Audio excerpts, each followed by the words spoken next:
So you've done the inner work, you've faced your insecurities, started building your foundation, and developed genuine self respect. Now comes the part that matters just as much, taking that confidence out into the real world. Because confidence, sitting quietly inside you, is nice, but confidence in action is what actually changes your life.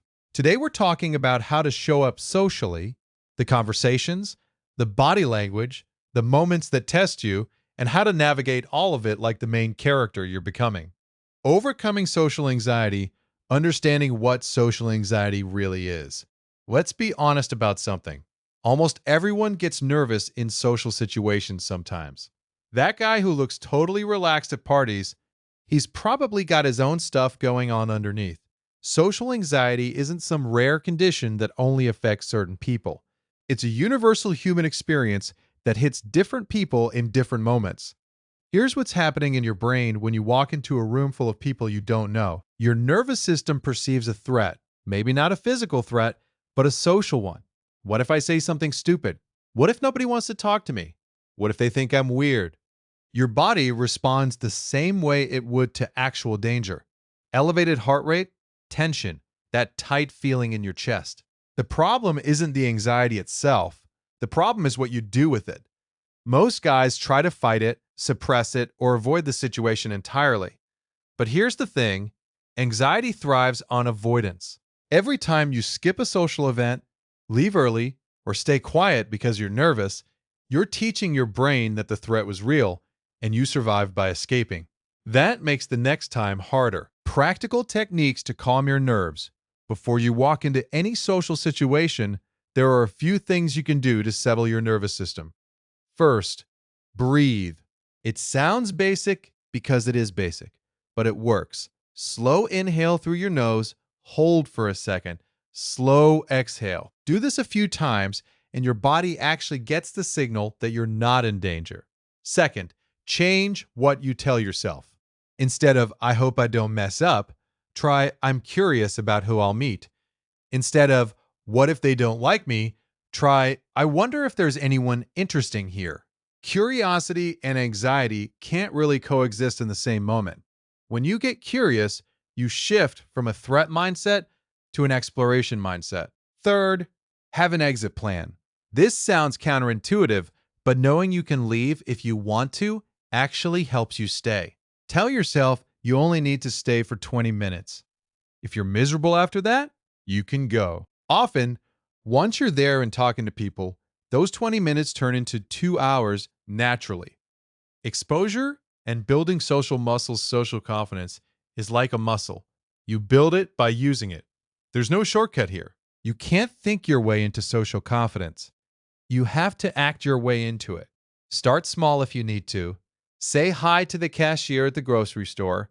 Ask your classmate how their weekend was, even if it feels awkward. Compliment someone's shoes or jacket as you walk past. These micro interactions build your social tolerance. They prove to your brain that talking to strangers usually goes fine, and when it doesn't, you survive that too. The guys who seem naturally socially gifted aren't born that way. They've just put in more reps, they've had more conversations, embarrassed themselves more times, and realized that embarrassment isn't fatal. Every awkward moment is just data for next time. Starting conversations naturally, openers that actually work in real life. Here's a secret that will save you a lot of stress. The perfect opener doesn't exist.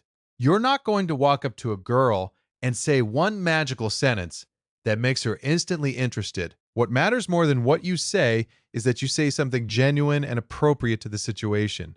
The best openers are observational. You're both at the same party, in the same class, waiting in the same line. There's something shared about your experience that you can comment on. This line is ridiculous. Works. Have you tried the food here? Works. Do you know when this class actually starts? Works. These aren't clever pickup lines. They're just normal human things to say. Context matters. If you're at a coffee shop, ask about what she's drinking or recommend something. If you're at a party, ask how she knows the host. If you're in class, ask about the assignment or the professor. The situation gives you the opener. You just have to use it. Moving past small talk to real connection. Small talk gets a bad reputation, but it serves a purpose. It's the testing ground where you figure out if there's enough mutual interest to keep talking. The problem is when guys get stuck there, asking question after question like they're conducting an interview. Here's how to move past it. Share something real about yourself. If you ask where she's from and she says Chicago, don't just move to the next question. Share something. I've never been, but I've heard the pizza debate gets intense out there. What's your stance? Now you're having a conversation instead of an interrogation. Follow your genuine curiosity. If something she says interests you, dig into that. If you don't actually care about the topic, it's okay to pivot. The best conversations happen when both people are actually interested in what's being discussed. Listening as a superpower. Most guys think being good at conversation means being good at talking. The opposite is true. Being good at conversation means being good at listening. When you're truly listening, you pick up on things you can use. She mentions she's been stressed about exams. You can ask about that later, or check in next time you see her. She says she loves hiking. That's something you can remember for a future date idea. She makes a joke, and you actually laugh because you were paying attention. That makes her feel heard. Active listening also takes the pressure off you. Instead of worrying about what clever thing to say next, you can focus on understanding her. Paradoxically, this makes you more interesting to talk to because you're present and engaged rather than performing. Reading social cues, recognizing interest and disinterest. This is where a lot of guys struggle, and it's understandable. Reading people isn't always straightforward, but there are signals you can learn to notice. Signs of interest. She faces her body toward you, maintains eye contact, asks you questions back, laughs at your jokes even when they're not that funny, finds reasons to keep the conversation going, touches her hair or adjusts her clothing, seems genuinely engaged rather than looking around the room for an escape. Signs of disinterest. She gives one-word answers. Her body is turned away. She's looking at her phone or scanning the room. She seems to be looking for a way out. Her responses feel flat. She doesn't ask anything about you. Here's the key.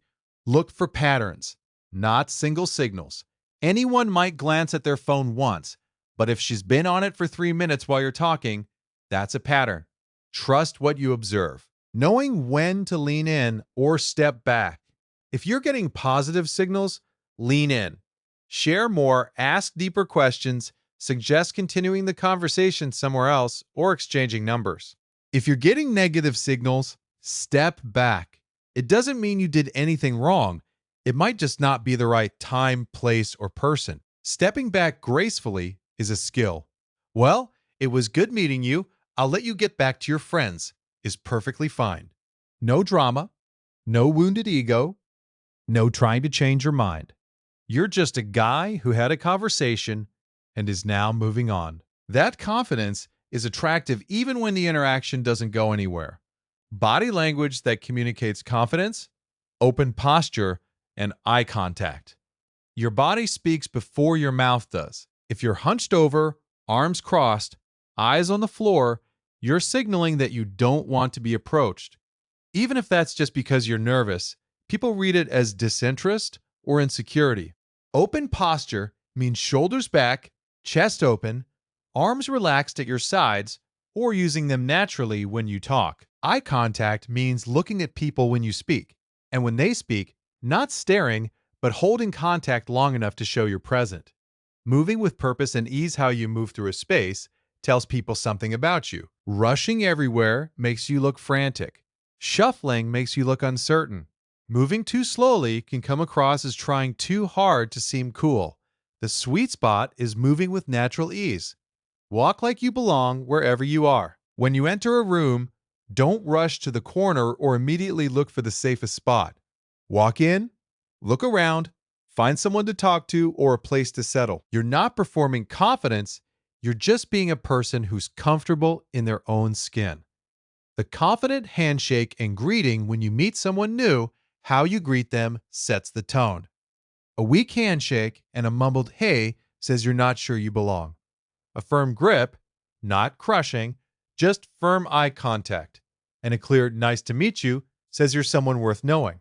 This applies to hugs too, when the situation calls for it.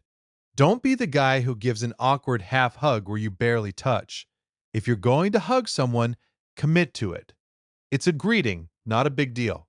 Handling rejection gracefully. Why rejection is not a reflection of your worth. Here's something you need to internalize. Rejection is not a verdict on your value as a human being. When a girl isn't interested, it doesn't mean you're unattractive, boring, or unworthy. It means she's not interested. That's it. Maybe she's focusing on school. Maybe you're just not her type. Maybe she's having a bad day. You don't know her full story. The guys who take rejection personally are the guys who make it weird. They get defensive, angry, or pathetic. None of those responses help. The guys who handle rejection well are the guys who understand that not every interaction needs to lead somewhere. Sometimes you talk to someone, it doesn't click, and that's fine. You both move on. Responding with class and maturity when someone turns you down, your response matters. No problem. It was nice meeting you anyway, is all you need. Maybe a smile. That's it. No bargaining, no demanding explanations, no acting hurt. This is attractive behavior. It shows that your self-worth isn't dependent on one person's yes or no. And ironically, the ability to walk away without drama sometimes makes people reconsider. But that's not why you do it. You do it because it's the right way to treat people and yourself. Bouncing back stronger every rejection makes you stronger. If you let it, you prove to yourself that you could approach someone, put yourself out there, face an outcome you didn't want, and survive. That's evidence you can use next time. Evidence that you're braver than you thought. Don't ruminate on rejection. Don't replay it in your head looking for what you did wrong. Sometimes there's nothing to find. Sometimes it just wasn't a match. Take what's useful, leave what isn't, and keep moving forward. Social confidence isn't about never feeling nervous or never getting rejected. It's about showing up anyway, handling whatever happens with grace, and knowing that your worth stays intact regardless of the outcome. Every conversation is practice. Every awkward moment is education. Every rejection is proof that you're in the arena, actually living your life instead of watching from the sidelines. That's what being the main character is all about.